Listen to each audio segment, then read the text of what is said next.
Hey, good morning, guys. It is June 4th, and Chambers takes a passage out of Hebrews 13. It's an interesting passage because the part that um, he cites here is often um, is often quoted by itself without the previous verse, which is interesting. The "Never will I leave you, nor never will I forsake you," which is actually taken from another passage. I think it's an Old Testament. It's an Old Testament reference, Deuteronomy. I think it's from Deuteronomy. So it's from the Israelite, um, the wanderings in the wilderness, and I think Jesus or God is reminding them that He is with them no matter what. And the in this passage in Hebrews 13, it references so the previous verse is talking about the love of money, which is really interesting. It says in verse 5, keep your lives free from the love of money and be content with what you have. And so Paul is encouraging the church to be content because God says, "Never will I leave you, nor will I forsake you." And and Chambers takes this and runs with it. And it's interesting that where we place our, where we naturally place our security, and unfortunately, naturally, we place our security in things that are um, not God, and things other than God. So um, naturally, we place our security in what is around us, what we've buffered the dangers of life with. If I'm in a house, I'm secure from the storm. If I am have accumulated wealth, I'm secure from the the financial crisis. If I'm healthy, I'm secure from sickness.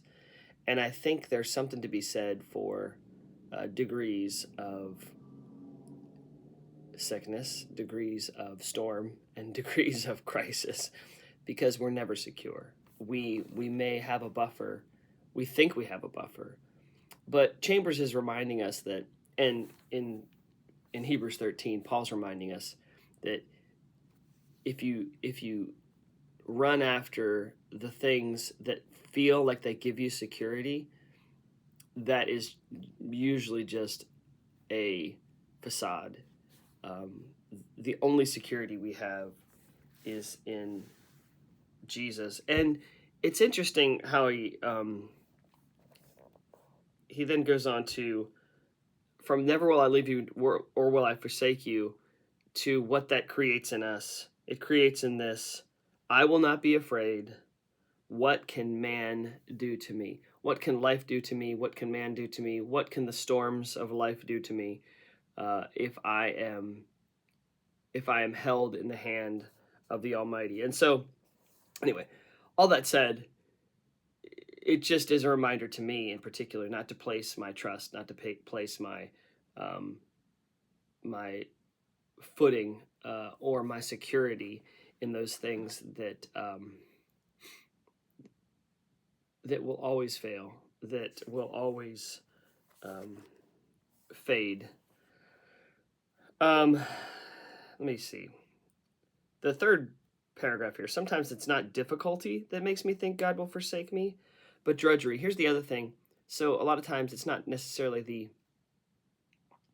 the extreme circumstances of life that will make us feel like God is not. Because a lot of times, actually, it's the painful stuff in life that makes us feel closest to God, makes us feel like God is close when we deal with the hard circumstances, when we're dealing with sickness or loss of a loved one or those kinds of things.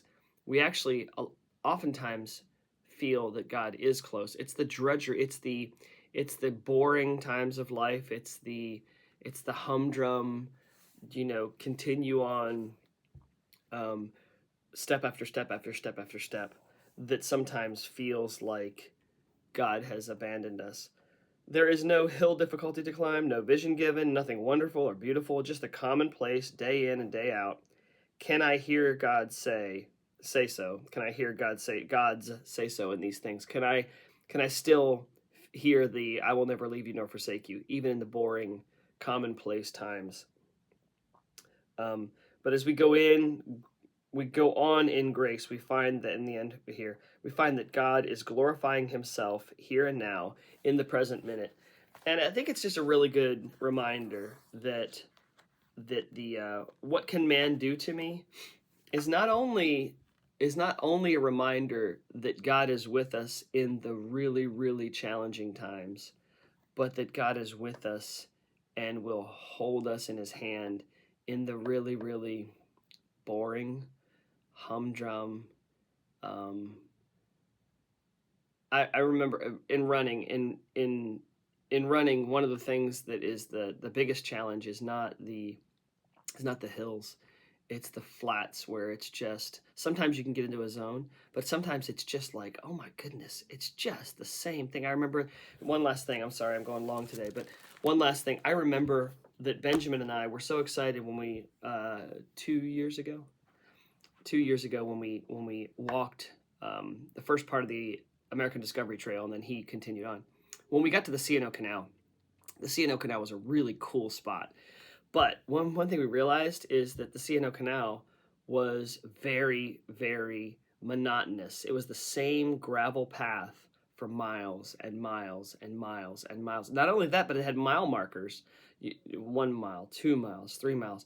And what we realized was that was not a blessing. It was a curse because we kept on thinking, oh my goodness, we just saw the same mile after a while, after we got onto it a while, because it went for 100 miles, I think.